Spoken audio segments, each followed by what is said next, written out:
I am happy to let you know, dousing all the fire on the controversy regarding the film screenings at IFK, we are going ahead with all the screenings of the film as scheduled, as per the notification issued by Government of Kerala, and long live cinema. Serial നടി സജ്ന നൂർ റസൂൽ Pookutty relationship വീണ്ടും വലിയ ചർച്ചയായിരിക്കുകയാണ്. കഴിഞ്ഞ ദിവസങ്ങളിലെല്ലാം തന്നെ social മീഡിയയിൽ നിറഞ്ഞു നിന്നത് സജ്ന മൂന്നാമതും ഗർഭിണിയാണെന്നതും കുഞ്ഞിന്റെ അച്ഛൻ എന്ന് പറയുന്നത് റസൂൽ പൂക്കുട്ടിയാണ് എന്ന് സജ്ന തന്നെ തുറന്നു പറഞ്ഞുകൊണ്ട് രംഗത്ത് വന്നതുമാണ്. എന്നാൽ ഇതെല്ലാം തെറ്റായ കാര്യമാണെന്നും തന്റെ സോഷ്യൽ മീഡിയ അക്കൗണ്ട് ഹാക്ക് ചെയ്യപ്പെട്ടതാണെന്നുമാണ് സജ്ന പറഞ്ഞത്. എന്നാൽ അസുഖബാധിതയായ ഭാര്യയുള്ള ആളാണ് റസൂൽ പൂക്കുട്ടി എന്നാണ് ഇപ്പോൾ പുറത്തുവരുന്ന റിപ്പോർട്ട്. കുറെ നാളുകളായി സജ്ന റസൂൽ പൂക്കുട്ടി വിഷയം സോഷ്യൽ മീഡിയ ചർച്ച ചെയ്യുന്നുണ്ട്. കഴിഞ്ഞ ദിവസം താൻ 2.5 മാസം ഗർഭിണിയാണെന്നത് പോസ്റ്റിലൂടെ സജ്ന വെളിപ്പെടുത്തിയിരുന്നു. പക്ഷേ സജ്നയും ഫിറോസും ഇതുവരെ ഡിവോഴ്സ് ആയിട്ടില്ല എന്നാണ് നമുക്ക് അറിയാൻ സാധിക്കുന്നത്. ഇതേ സജ്ന കുറച്ചു നാളുകൾക്ക് മുൻപ് പറഞ്ഞിരുന്നു, തനിക്കും ഫിറോസിനും ഇടയിൽ മൂന്നാമതൊരാൾ വന്നതുകൊണ്ടല്ല ബന്ധം പിരിഞ്ഞതെന്നും മറ്റൊരു വിവാഹത്തെക്കുറിച്ച് ചിന്തിക്കുന്നില്ല എന്നും. ഇതിനെല്ലാം ശേഷമാണ് കഴിഞ്ഞ ദിവസം ഗർഭിണിയാണെന്ന പോസ്റ്റുമായി എത്തിയത്. ആ പോസ്റ്റ് കണ്ടപ്പോൾ സജ്ന ആരെയെങ്കിലും ഭീഷണിപ്പെടുത്താൻ വേണ്ടിയിട്ട പോസ്റ്റാണോ എന്ന് തോന്നിപ്പോയി.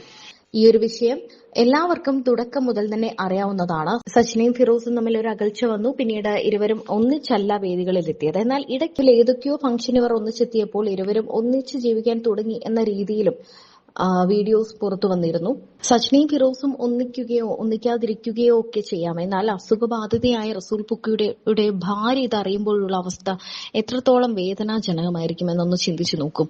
കാരണം സജ്നയുമായുള്ള ഈ റിലേഷൻഷിപ്പിന്റെ കാര്യം സജ്ന തന്നെ ഇടയ്ക്ക് പുറത്തുവിട്ടിരുന്നു. എന്നിട്ട് പിന്നീട് സജ്ന തന്നെ ആ വീഡിയോ ഡിലീറ്റ് ചെയ്യുകയും ചെയ്തിരുന്നു.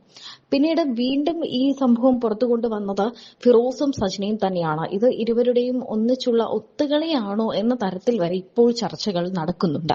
ഇതിന് മുൻപൊരു വീഡിയോയിൽ സജ്ന ഗർഭിണിയാണ് എന്ന് സജ്ന തന്നെ തുറന്നു പറഞ്ഞിട്ടുണ്ട് എന്നാണ് പറയപ്പെടുന്നത്. എന്തായാലും ഇതിനെക്കുറിച്ച് കൂടുതൽ കാര്യങ്ങൾ വ്യക്തമല്ല. പബ്ലിക് ആയിട്ടാണ് ആ പോസ്റ്റ് ഇട്ടത്. ആ പോസ്റ്റ് ഒരു ദിവസം മൊത്തം ആ സോഷ്യൽ മീഡിയ അക്കൗണ്ടിൽ ഉണ്ടായിരുന്നു. അതിനുശേഷമാണ് അത് ഡിലീറ്റ് ചെയ്യപ്പെട്ടത്. അപ്പോൾ സജ്ന ലൈവിൽ വന്ന് പറഞ്ഞ കാര്യം ഈ സംഭവം താൻ അറിഞ്ഞിട്ടില്ലെന്നും തനിക്ക് ഇൻസ്റ്റഗ്രാമിൽ കയറാൻ പറ്റുന്നില്ലായിരുന്നു എന്നുമൊക്കെയാണ്. എന്നാൽ സകലമാന പേരും ആ പോസ്റ്റ് കണ്ടതിന് ശേഷം അത് ഡിലീറ്റ് ചെയ്തിട്ട് ഒരു കാര്യവുമില്ല എന്ന് തന്നെയാണ്. ഇത് റസൂൽ പൂക്കുട്ടിയെ ഭീഷണിപ്പെടുത്താൻ വേണ്ടി സജ്ന ചെയ്യുന്നതായിട്ടാണ് ഒരു കൂട്ടം ആളുകൾ പറയുന്നത്. റസൂൽ പൂക്കുട്ടി ഇതുവരെയും ഇതിനോട് പ്രതികരിച്ചിട്ടില്ല. എന്നാൽ അദ്ദേഹത്തിന് ഏറ്റവും പ്രിയപ്പെട്ടത് അദ്ദേഹത്തിന്റെ കുടുംബം തന്നെയാണ്. നമുക്ക് ശ്രദ്ധിച്ചാൽ അത് മനസ്സിലാക്കാനും സാധിക്കും. റസൂൽ പൂക്കുട്ടിക്ക് കുടുംബം കഴിഞ്ഞേ ഉള്ളൂ. ഈ ആരോപണങ്ങളെ അദ്ദേഹം എങ്ങനെ നേരിടും എന്ന് നമുക്ക് നോക്കി കാണേണ്ടതാണ്. 2 കുട്ടികളാണ് അദ്ദേഹത്തിനുള്ളത്. അതുപോലെ തന്നെ സജ്നയ്ക്കും 2 കുട്ടികളുണ്ട്. ഇപ്പോൾ മൂന്നാമത് ഗർഭിണിയാണ് എന്ന് പറയപ്പെടുന്നു. സജ്ന അതിനെക്കുറിച്ച് സംസാരിച്ചിട്ടില്ല. എന്തായാലും ഇത് ബാധിക്കുന്നത് ഈ കുട്ടികളെ ഉൾപ്പെടെയാണ്. സജ്നയ്ക്ക് ആദ്യ വിവാഹത്തിൽ ഒരു കുട്ടി ഉണ്ടാകുന്നു, 2ാം വിവാഹത്തിൽ ഒരു കുട്ടി ഉണ്ടാകുന്നു, ഇപ്പോൾ മൂന്നാമതൊരാളുമായുള്ള അടുപ്പത്തിൽ 3ാമത്തെ കുട്ടി ഉണ്ടാകുന്നു. ഈ കുട്ടികളെ ഇതെങ്ങനെ ബാധിക്കും എന്നാണ് ആരാധകരും ചോദിക്കുന്നത്. ഹലോ, എൻ്റെ കുറച്ച് വിവാദമായിട്ടുള്ള വീഡിയോകൾ ഇപ്പോൾ വന്നുകൊണ്ടിരിക്കുക. കുറേ ഫോട്ടോസും കാര്യങ്ങളൊക്കെ വെച്ചിട്ട് ഈ അക്കൗണ്ട് എനിക്ക് കിട്ടിയത് കുറച്ച് ടൈമുകളായിട്ടേ ഉള്ളൂ. എനിക്ക് എൻ്റെ അക്കൗണ്ട് ഹാക്കായി പോയേക്കുമായിരുന്നു. ഹാക്ക് എന്ന് പറഞ്ഞാൽ എനിക്കറിയത്തില്ല ഇതെങ്ങനെയാണെന്ന്. എനിക്ക് ഓപ്പൺ ആക്കാൻ പറ്റുന്നില്ല, എൻ്റെ ഫോണിൽ നിന്ന് റെക്കോർഡ് ചെയ്യാൻ പറ്റുന്നില്ല. ഈ ന്യൂസ് കിട്ടിയത് എൻ്റെ ഫ്രണ്ട്സ് കുറേ പേര് എനിക്ക് മെസ്സേജ് ചെയ്തിട്ട് ഇങ്ങനെയാണ്, പിന്നെ കൺഗ്രാജുലേഷൻ അന്നേരം കാര്യങ്ങൾ തിരക്കിയപ്പോഴാണ് എനിക്ക് ലിങ്ക് ഇട്ട് തന്നപ്പോഴാണ് ഓരോരുത്തരുടെ യൂട്യൂബ് വീഡിയോസും കാര്യങ്ങളും ലിങ്കുകളും എല്ലാം കാര്യങ്ങളൊക്കെ ഇട്ടപ്പോഴാണ് ശരിക്കും പറഞ്ഞാൽ ഞാൻ ഇതിൻ്റെ ഡീറ്റെയിൽസ് എടുത്തതും. ഞാൻ ഷാലുവിനെ വിളിച്ച് പാനിക്കായിട്ട് എൻ്റെ അക്കൗണ്ട് ഡീൽ ചെയ്തുകൊണ്ടിരിക്കുന്നത് ഷാലുവാണ്. അപ്പോൾ ഷാലുവിനെ ഞാൻ വിളിച്ചിട്ട്, ഷാലു പെട്ടെന്ന് ഇങ്ങനൊരു സാധനമാണ്, ഷാലു എന്താണ് സംഭവിക്കുന്നത് എനിക്കറിയാം, എനിക്ക് എൻ്റെ അക്കൗണ്ട് ഓപ്പൺ ചെയ്യാൻ പറ്റുന്നില്ല, നീ ഒന്ന് ഓപ്പൺ ചെയ്ത് നോക്ക്. അവൾ നോക്കിയിട്ട് അവൾക്ക് ഓപ്പൺ ചെയ്യാൻ പറ്റുന്നില്ലായിരുന്നു. അങ്ങനെ അവൾ എന്തൊക്കെയോ ചെയ്ത് റിക്കവർ ചെയ്ത് എടുത്തിട്ട് ഇപ്പം കാരണം അതിനകത്ത് വന്ന പോസ്റ്റുകൾ കാര്യങ്ങളെല്ലാം ഞങ്ങൾ ഡിലീറ്റ് ചെയ്തിട്ടുണ്ട്. വൃത്തികെട്ട രീതിയിൽ കാര്യങ്ങളൊക്കെ ചെയ്തുകൊണ്ടിരിക്കുകയാണ്. ദയവ് ചെയ്ത് എന്നെ കൊല്ലാക്കൊല ചെയ്യരുത്. ഞാനിത് കേസ് വഴി തന്നെ മൂവ് ചെയ്യാം. കാരണം നമ്മളിപ്പോൾ ഒരു വീഡിയോ ചെയ്യുന്നത് ഇപ്പം ഇത്രയും വൃത്തികെട്ട രീതിയിലുള്ള എന്നെ കുറേ അനാവശ്യമായിട്ടുള്ള ആൾക്കാരെല്ലാം എന്നെ കുറേ അനാവശ്യമായിട്ട് സംസാരിക്കുന്നുണ്ട്, എന്നെയും അദ്ദേഹത്തെയൊക്കെ വെച്ചിട്ട്. അപ്പം അതുകൊണ്ടാണ് ഞാൻ ഈ ഒരു വീഡിയോ ഇപ്പോൾ ചെയ്യുന്നത്. ഇപ്പം വീഡിയോ ചെയ്യാൻ പറ്റുന്ന ഒരു മാനസികാവസ്ഥയിലുമല്ല ഞാൻ. മാനസികാവസ്ഥയിൽ നിന്ന് ഞാൻ അങ്ങേയറ്റം തളർന്നിരിക്കുക. ഒന്ന് റിക്കവറായി വരുന്നതേ ഉള്ളൂ.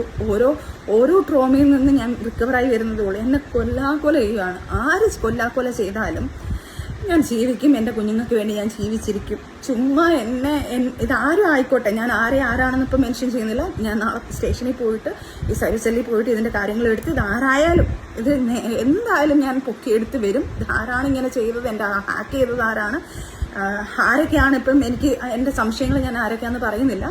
എനിക്ക് പല ആൾക്കാരെ സംശയമുണ്ട്. എൻ്റെ അക്കൗണ്ടിൽ തന്നെ എൻ്റെ അക്കൗണ്ട് ഓപ്പൺ ആയിരുന്ന പല അക്കൗണ്ടുകളും ഉണ്ട്. പക്ഷെ ഇതാര് ചെയ്താലും ഞാൻ തിരിച്ച് ഉറപ്പായിട്ടും നിയമത്തിൻ്റെ മുന്നിൽ കൊണ്ടുവരികയും ചെയ്യും. അത് ഞാൻ ഫോൺ ഓഫായിപ്പോയി.